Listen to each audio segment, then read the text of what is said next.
All right, for more on the Prime Minister's trip, I'm joined by Terry Milewski, a veteran of trips to India by former Canadian Prime Minister Stephen Harper. He's hosting Power and Politics this week and joins us live. Terry, it's great to see you. This trip was supposed to be about business and setting relationships and building the groundwork so we could tap into those billions in economic development and foreign direct investment. How far off the rails does this set that initial plan? I don't think it necessarily knocks it off the rails at all, because you have to think long term. Everything moves very slowly in India. The lesson that we've learned over a whole series, a long history of prime ministerial junkets to India, is don't hold your breath. They all go. Harper went, you mentioned I went along on a couple of Harper's trips to India, both his trips to India, in fact, and of course, I look back at the promises. It was going to expand trade with India by 12 or 15 billion dollars. There was going to be a foreign investment protection agreement. Then there would be a free trade agreement. Of course, none of this had come to pass then or now. It's just slow going. That's just the way it is. But of course, the important thing is that Canada keeps its eyes on the prize. I mean, you've, I'm sure, told your viewers the numbers. What is it, 7% annual GDP growth in India, a very young population. There's a market there that is massive. And I don't think that much of the focus is in the right place. You've heard the focus prominently about the fact that, they're investing. We're doing 250 billion and they're doing 750 billion. Never mind all that. Just do the math. Remember that for every single Canadian investor looking to invest in India, there's probably 50 Indians ready to invest in Canada. That's just math. Right. It's interesting to me that India's Prime Minister Narendra Modi he's been, frankly, pretty notably absent since Trudeau touched down on the trip. Trudeau did, however, meet with Shah Rukh Khan, probably the most important and well-known figure in Indian society. Modi and Trudeau will be meeting tomorrow. How do you think that'll go? And specifically, with all this economic stuff in mind, what are you going to be watching? Well, firstly, I don't buy the theory that Modi's been absent. Modi and Manmohan Singh, his predecessor as Prime Minister, did not meet Harper at the airport.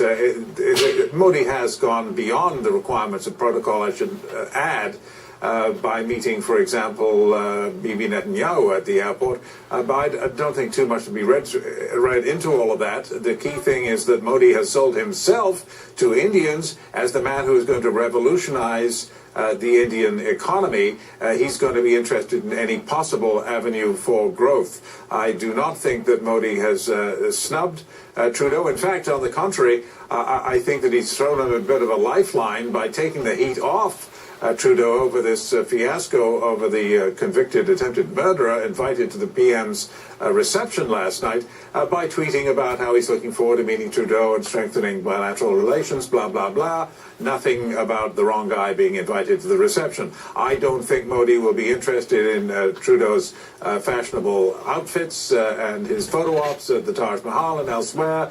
I think he's going to be interested in knowing whether Trudeau can convince him, firstly on the political front, that Canada is not coddling extremists in the Sikh separatist movement. If Trudeau can make a convincing presentation on that, it'll take a lot of heat off and make those very slow rails move a little bit faster as on the trade train.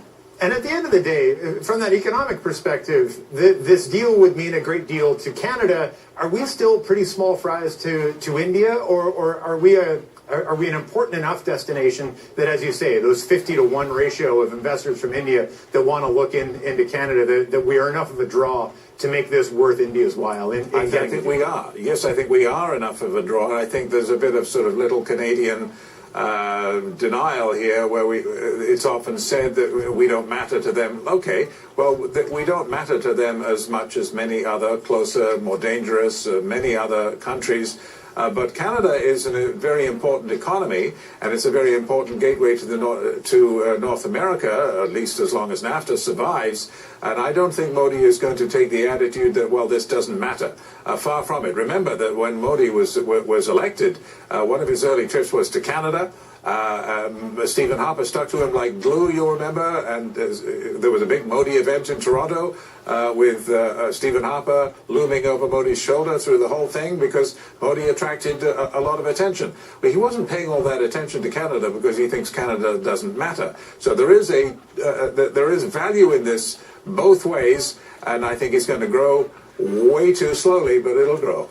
All right, Terry, we're going to leave it there. Thanks as always. Thanks. Terry Milewski from our Ottawa Bureau.